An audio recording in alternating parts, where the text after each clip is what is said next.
Good morning and greetings from jolly old England.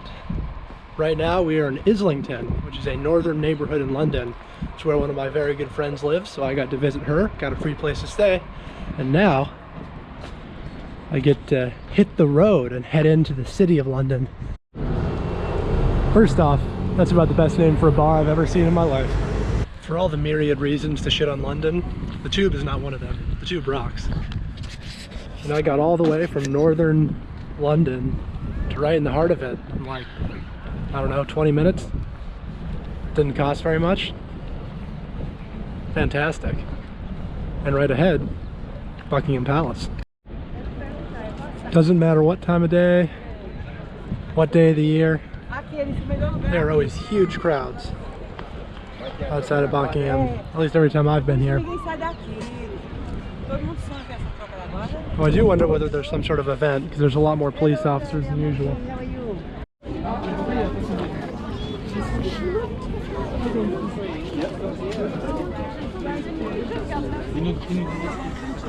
Pour moi, on devrait voir se mettre dans ces choses. Bah moi je me serais mis en face. Hein.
As you probably gathered from that last installment, I got pretty lucky because I just happened to run into the changing of the guards at Buckingham and got some good video of that. So far everything's working out for me. Now I find myself in front of the Parliament building. See Big Ben? The repairs are finally getting along. I remember last time I was here 3 years ago, it was completely covered in that, in those scaffolds. And now it looks like they've pretty much restored it, at least to about halfway down.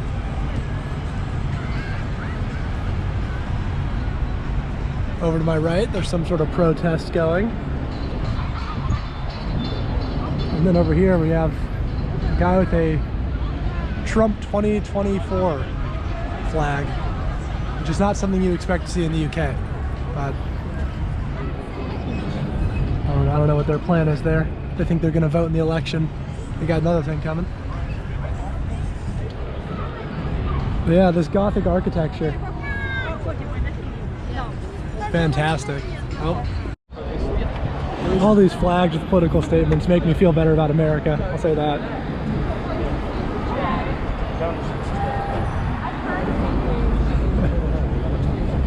Self-serving liars are destroying our nation, says that banner. That's funny.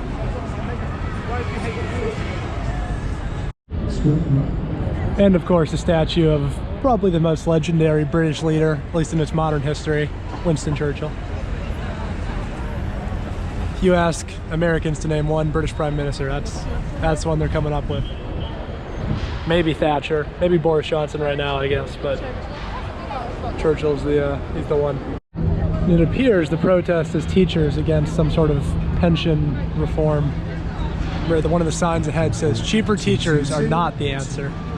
That's what's cool about a city like London, is there's always something going on. It's a lot like New York in that way. But ahead is what we came to see, the iconic Westminster Abbey. This is where all British kings and queens have been coronated since at least William the Conqueror, 1066. Of course, this Gothic cathedral that we see here would not be the exact same one that William the Conqueror was coronated in, because this particular iteration of it, was constructed in the 1300s, so about 300 years after him. And of course, we're now, what would that be, 1,000 years after him, about. And kings and queens still come here for their coronation, so that's some staying power, if ever I've heard of it. Now, Westminster Abbey is not just a place for coronations. It's also been the home to royal weddings, and further, it's referred to quite frequently as the British Valhalla, because many great Brits have been buried here, including former prime ministers, actors, poets, I believe Nobel laureates, and of course monarchs. So it's the resting place of basically, well, not basically every British name you've heard of, but many of the famous Brits you might have read about in your history books.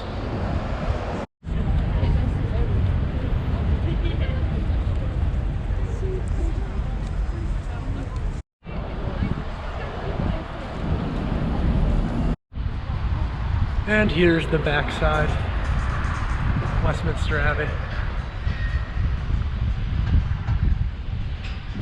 Right across from the Parliament building, which I didn't realize was under construction the whole way across. I mean, it makes sense. When you look at Gothic architecture, it does look a little bit frail. It's just so intricate with the stonework that it doesn't surprise me if some of it's chipping off a little bit. They have to fix it. And after a bit of searching, I finally found an angle where you can look at the Parliament building and pretend it's not under construction. So, just picture this, but the whole way around. Now, in spite of the fact that Westminster Abbey is one of my favorite church buildings in the world, I will not be going in today because it is £24 to go in, just for a visit for an adult. £24, that's like $30-something. I won't do it.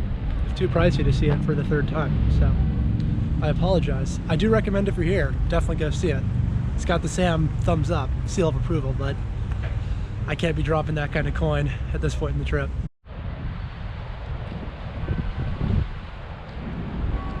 I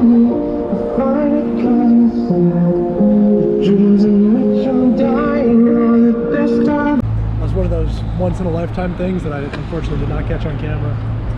But there were, as you saw in the video, some anti-conservative protesters. They spotted a Tory MP and chased him down the street with the camera in his face. It's really bizarre. It's not funny maybe in like a good sense, but I got a chuckle out of it. I believe, just based on the number of people out here, that this is the entrance to 10 Downing, which is the British equivalent to 1600 Pennsylvania Avenue, where the Prime Minister lives.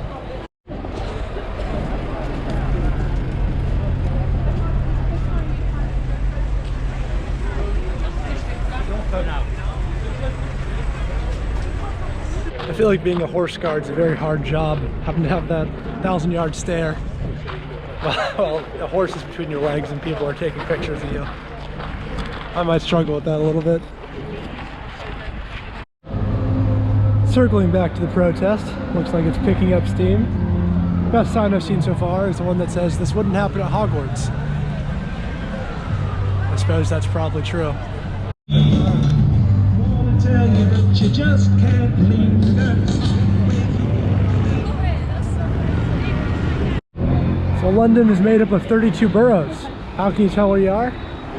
Street signs is a good way to figure it out, because they're different in every one of them. So the most iconic for sure is Westminster's. If you want to learn more about that, Jay Foreman has videos on YouTube that are super entertaining and informative about all of London's little quirks. So apparently the Supreme Court is the one free thing to see in all of London, so we're going to check that out. So here we are in the British Supreme Court.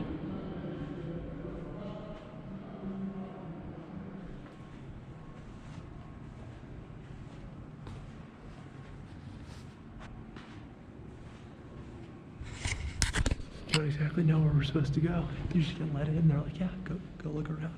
It's like, at what? Don't know what to do. Apparently you're allowed to sit in on cases.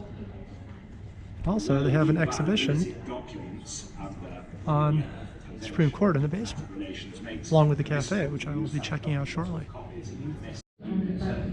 So the robes here are a little more ornate than the ones we have in the US. Well, that was certainly worth a stop. Nice bathrooms in the basement. Was able to get a chocolate muffin and a flat white.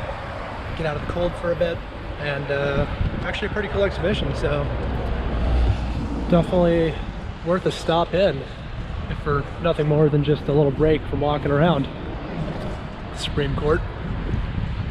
But now we're going to make our way over to the true City of London, part of the City of London, to see St. Paul's from the outside, once again too expensive to go in, and Tower of London from the inside, because that's a little more worth the money.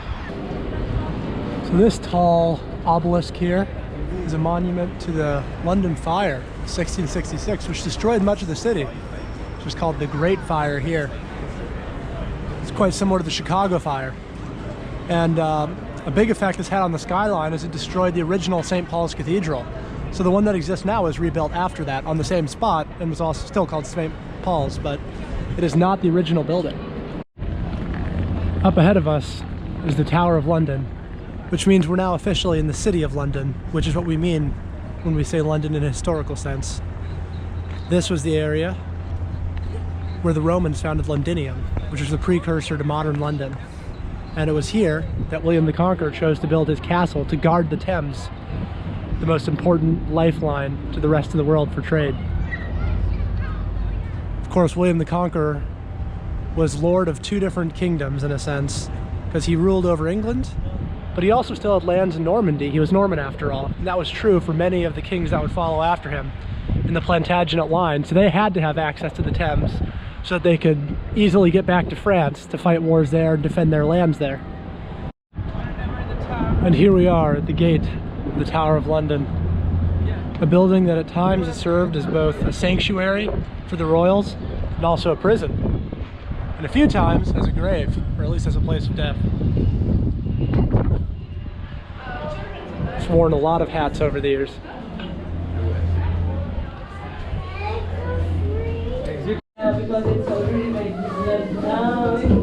So this part of the Tower of London is St. Thomas's Tower, which was built by Edward I and Henry III. Edward I, of course, is one of the most famous British kings.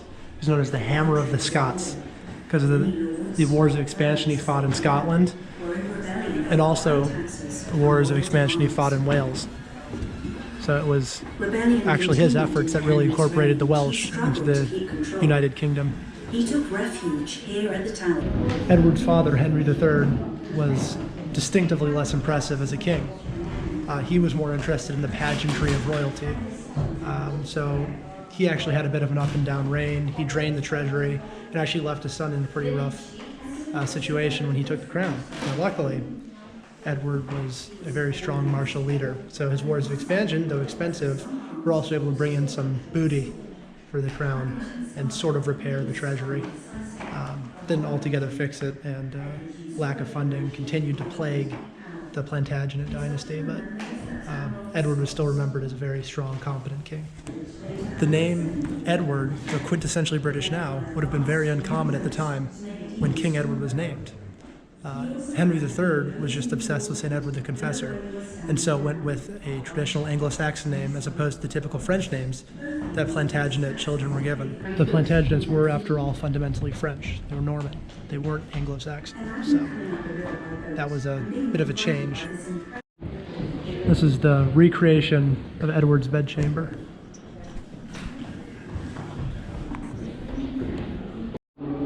Henry III was noted for how pious he was, so it's no surprise that he had a private chapel in the part of the tower he built, the Wakefield Tower.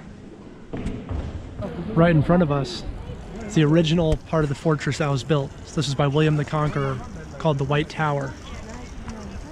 So everything around this was added by later English monarchs.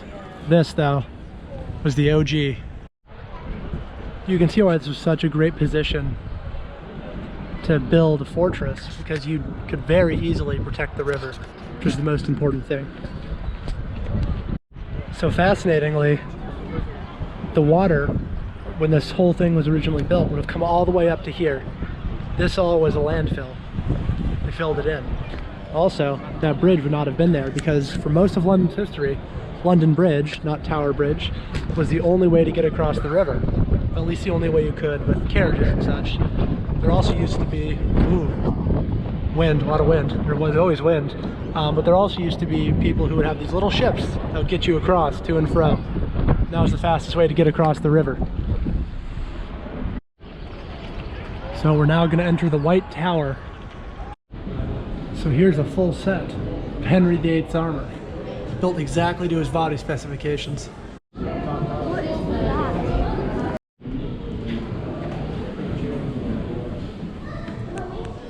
And this is the old-fashioned porta potty, so it would drop right out of there into a ditch. And they had two of them. Amazing. That's real luxury right there. It's the Chapel of St. John.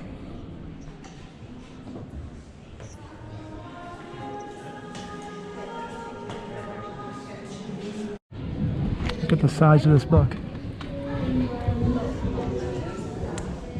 Lists every weapon stored in the tower, back when it was a storage space. Big bag.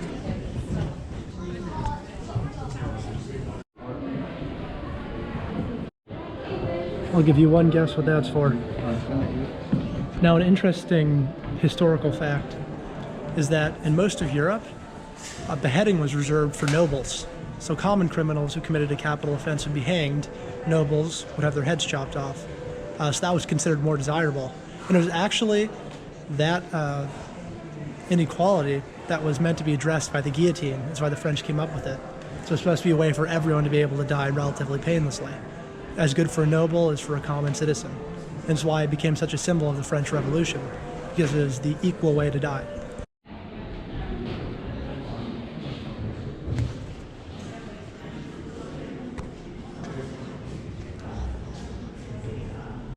So this building houses the crown jewels, and the last time I was here, the line was like all the way through. It took an hour to get into the building. Today there's nothing. So I don't know what's going on, but if you had any thoughts of stealing it, there are guards, so don't steal the jewels. So predictably, no video allowed inside. But what I can tell you is that the crowns are the most ridiculously opulent things you've ever seen. I mean, just covered in diamonds and precious jewels. It's worth seeing, I guess. I don't know. I think the rest of the exhibits here are so much cooler that if there's a line all the way out here, I can almost skip the crown jewels and just say, go learn about the history. Now, I'm a bit of a history nerd, especially when it comes to like the Plantagenets and those dynasties in England, so I'm obviously a bit biased, but still. In any case, though this is expensive to come into the tower, it's about $40, $45. It's so worth it. There's so much to see. You can easily spend 5 hours here if you wanted to. I recommend at least 2. But even just walking around and, you know, realizing you're walking in the footsteps of the most famous people in British history, it's a pretty special feeling. So down here, you can see the original Roman wall. And this used to be a riverside wall, so this is where the Thames used to push up to. So it's really been built out.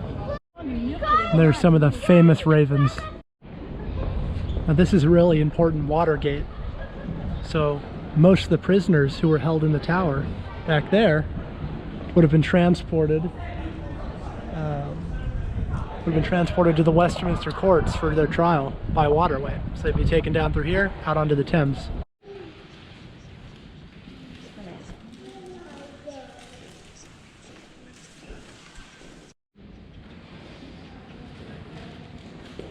This is the Church of St. Peter in Chains.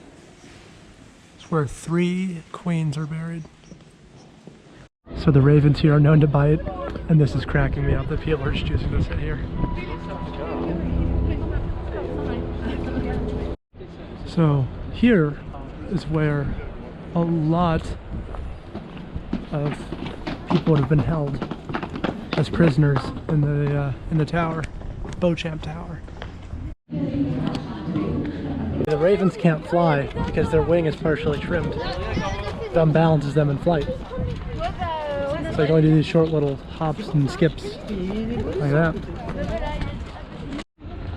Looks like we got a guard changing going on. Or maybe not. Oh, there we go. You haven't seen enough guard changing today.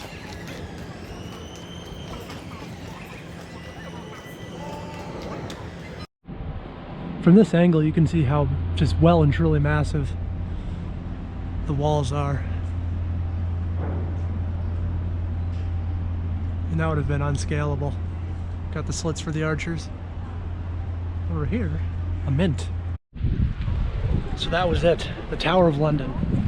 What a sight. Really one of the best attractions in all of London, I would say. Just my opinion now. Now, we're gonna go take a peek at the Tower Bridge, which is of course right next to the Tower of London. And then I'm gonna head back up north to Islington because I am freezing the old CMB off at the moment. I don't know why I thought just wearing a little pullover in London in the middle of middle of February is a good idea, but I was wrong. So here it is up closer. Tower Bridge, built in the late 1800s, if memory serves. It's often mistaken for London Bridge, the incredibly uninspired bridge down that way, built in the 1970s, but originally built in the time of the Romans. This is definitely the cooler one to look at though.